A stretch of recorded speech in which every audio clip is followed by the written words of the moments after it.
Hi again, this is Trevor the Whinging Pom. Now, this episode and probably the next two, I'll be discussing the Second World War and how my parents, and in fact all my relatives, survived living in London when they were being bombed day and night for approximately 4 years. So I hope you enjoy it, and at the end of it, don't forget, listen to my pathetic joke and enjoy the video. At the start of the war, my dad and his 5 brothers all volunteered to join the army. 2 ended up serving in North Africa. My Uncle Tom was evacuated from Dunkirk. I think that's where he lost his arm. My Uncle Stan was in the stores, and like a typical Cockney, ripped them off for everything.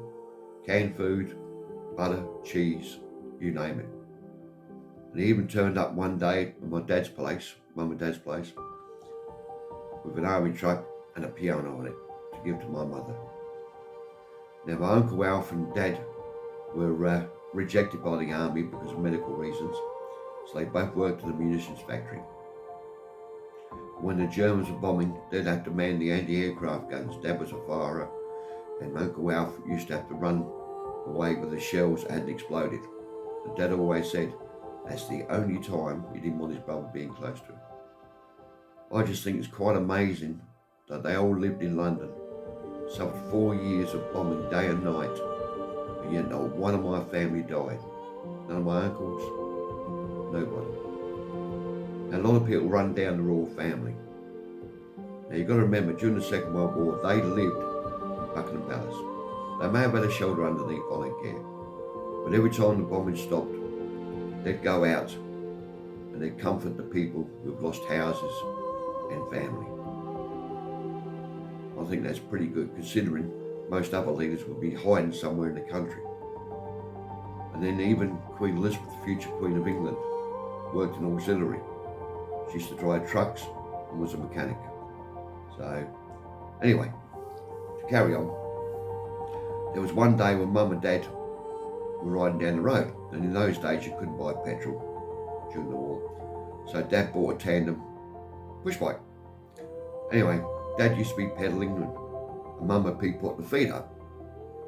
She didn't like pedaling at all. Anyway, they're going down the road. Next minute, the air raid sirens went off. So Dad was going a bit fast, trying to get to a shelter or under a building. I don't know. Anyway, next minute, Mum turned, and there was a German fighter plane coming down the road, strafing both sides of the road. And Dad said that's the only time he ever saw my mother pedal her bike. Anyway, when they got close to him, he stopped firing. Mum swears black and blue. When he went past, he was laughing at him. Where my parents lived, a few miles down the road used to be an Air Force base. So what the Air Force decided to do was build a dummy one, probably half a mile from where my mother and father lived. Anyway, one night there was a stray bomb exploded, and it blew out all their front windows, all the windows, and where Mum and Dad were sleeping, it was lucky they weren't up at the time. There was glass embedded into the wall. So what a terrible life, eh? People can't imagine. I think the closest thing we'll get to it now is the Ukraine-Russia war. Those poor people. Anyway, so for the joke for the day, here it comes. This manager calls the secretary. She's brand new, she's young and beautiful. And he says to her, I'll give you $1,000 if you have sex with me. And I'll make it easier for you. I'll throw the 1,000 on the floor, you bend over it, and I'll have it as quick as I can before you pick it up. Anyway, so she rings her boyfriend up. She said, oh, my boss just offered me $1,000 for sex. And he said, all I've got to do is pick it up, and it'll be finished. He said, well, you won't be able to do it that quick. How about you charge him $2,000? So she comes and says, oh, $2,000 for on the floor, and I'll have sex with you. Anyway, a few hours go past, and next minute her boyfriend rings her up and says, how come you haven't rang me back? She said, the bastard threw coins. So that's it from me today. Have a lovely day, and we'll catch you later. Bye.